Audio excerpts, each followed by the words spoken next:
Somos o grupo 5, composto por Márcia Rios, Maria Eugênia, Matheus Bezerra, Naira Lima e Renata Salles. Iremos abordar sobre imobilização em bandagem e curativo. As bandagens ou curativos constituem um procedimento que se baseia em envolver uma parte do corpo que está lesionada. Para isso, utiliza-se gases, ataduras, tecidos ou outros materiais.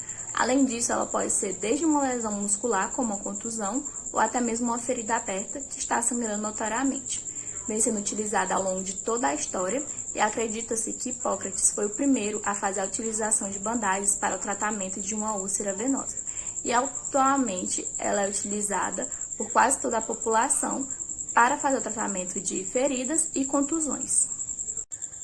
Para que servem as bandagens? As bandagens podem ser de diversos tipos e possuir diversas funções, sendo a mais frequente delas para proteger feridas, evitando assim infecções e cessando o sangramento. Também podem ser utilizadas para limitar alguns membros ou articulações, do mesmo modo que servem para segurar talas ou sustentar alguma parte do corpo. Funções das bandagens. Dessa forma, resumidamente, é possível dizer que as bandagens podem ser contensivas, são aquelas que são utilizadas para certos tratamentos ao sustentar um emplasto ou medicamento, compreensivas, que são aquelas que ajudam a apertar firmemente o membro para frear uma hemorragia, por exemplo, e corretivas, que são aquelas que mobilizam e fixam o membro, permitindo que se repare, como no caso dos ossos. Quais tipos de bandagens existem? Bom, a respeito da bandagem, é um tipo de procedimento que é frequentemente utilizado por profissionais de saúde no atendimento pré-hospitalar. Esse procedimento, basicamente, ele consiste em cobrir com ataduras alguma parte do corpo que foi lesionada, com o objetivo de evitar complicações e facilitar o transporte desse paciente. Das várias funções que uma bandagem, dos diferentes tipos de bandagem, a mais utilizada no atendimento pré-hospitalar são as bandagens corretivas, que são aquelas que vêm para imobilizar e fixar um membro, permitindo que ele se repare. Entretanto, existem vários tipos de bandagens. Algumas que a gente pode estar citando, por exemplo, são as bandagens circulares, que é uma atadura que é enrolada em volta da parte lesionada. Nós também temos o tipo de bandagem espiral, que ele é geralmente usado nas extremidades e consiste em enrolar todo o material pelo local lesionado, cobrindo apenas 2/3 do curativo da volta anterior. Ele pode ser ascendente, descendente ou também reverso. Nós também temos o tipo de bandagem cruzada. Esse tipo de bandagem ele é usado nas articulações e é preciso flexionar levemente a articulação e fazer 2 ataduras circulares no centro. Nós também temos o tipo de bandagem que se chama capacete, que essa bandagem ele é usada para ferimentos na região da cabeça e pode ser feito com 1 ou 2 bandagens. Nós também temos a bandagem simples, quando a lesão ela é revestida com diversas voltas de ataduras, malha elástica ou até mesmo látex. Nós também temos a bandagem completa e a bandagem de gesso, que ela é utilizada para imobilizar membros fraturados. Há algum risco? Há riscos. Então, como em qualquer outro procedimento ou técnica, se utilizado sem o conhecimento adequado ou em pacientes que não seja indicado aquela técnica, pode sim acontecer alguns danos a esse paciente. No caso da compressão, o que pode acontecer?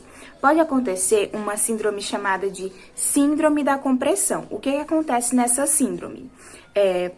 O oxigênio é impedido em chegar em todas as partes do corpo por essa compressão, né? E essas partes que estão sem esse oxigênio, elas vão ficar frias, né? E com aquela cor azulada. O que pode acontecer também? Úlceras ou escaras, né? Por essa compressão, por essa bandagem rígida, né? E também, se for utilizada em áreas úmidas, pode aí machucar a pele desse paciente. Curativos e bandagens. Bom, os curativos e as bandagens. Os curativos, eles promovem a limpeza, né, e a aplicação de coberturas estéreis em feridas, promovendo o quê?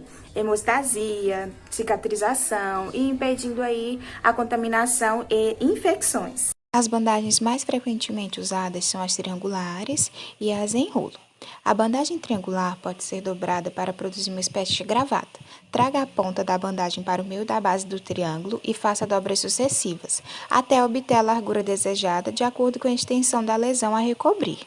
Vale salientar que a bandagem triangular, ela não é estéril. Então, não é indicado que se faça a oclusão, né, de ferimentos abertos. O que é necessário que se faça? Antes de fazer essa bandagem, é necessário aplicar gaze ou compressa cirúrgica, tá?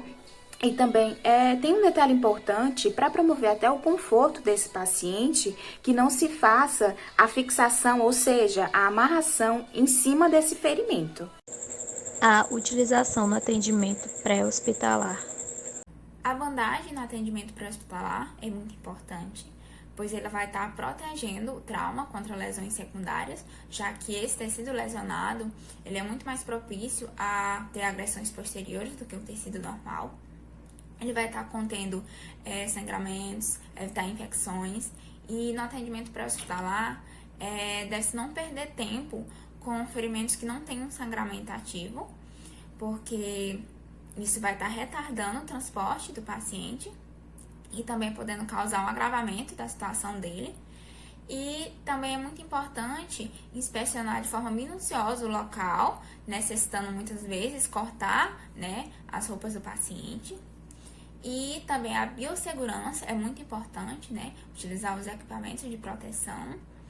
E em relação aos objetos fincados à vítima, é muito importante que não se remova eles, e sim que imobilize para que eles fiquem fixos durante o transporte. E algumas observações que devem ser feitas é que deve-se explicar ao paciente o que vai se fazer antes de iniciar o procedimento. A bandagem ela vai se iniciar da parte distal para a proximal.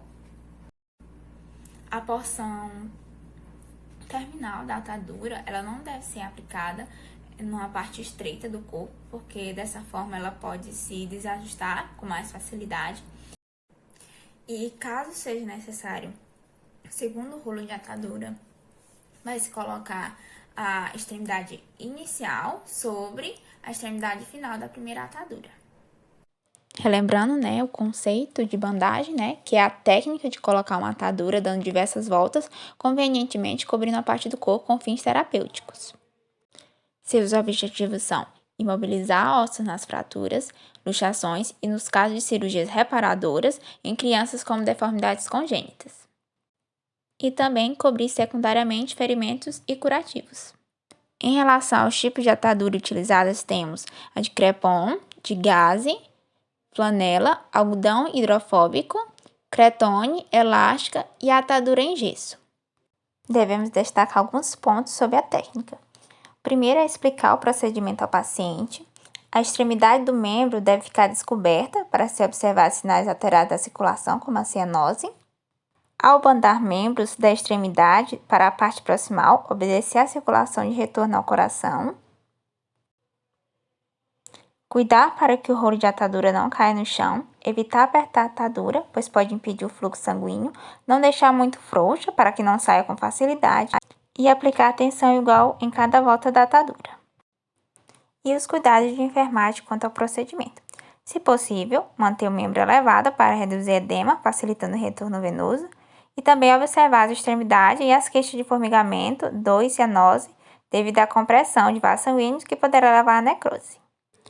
E não devemos realizar a finalização ou a terminação da atadura nos seguintes locais, que é sobre o local ferido, ou sobre a saliência óssea ou face inferior do membro, e sobre o lado que o paciente durma ou repouse, ou sobre qualquer região que cause desconforto ao paciente. Agora vamos iniciar os vídeos sobre como fazer a imobilização em bandagem.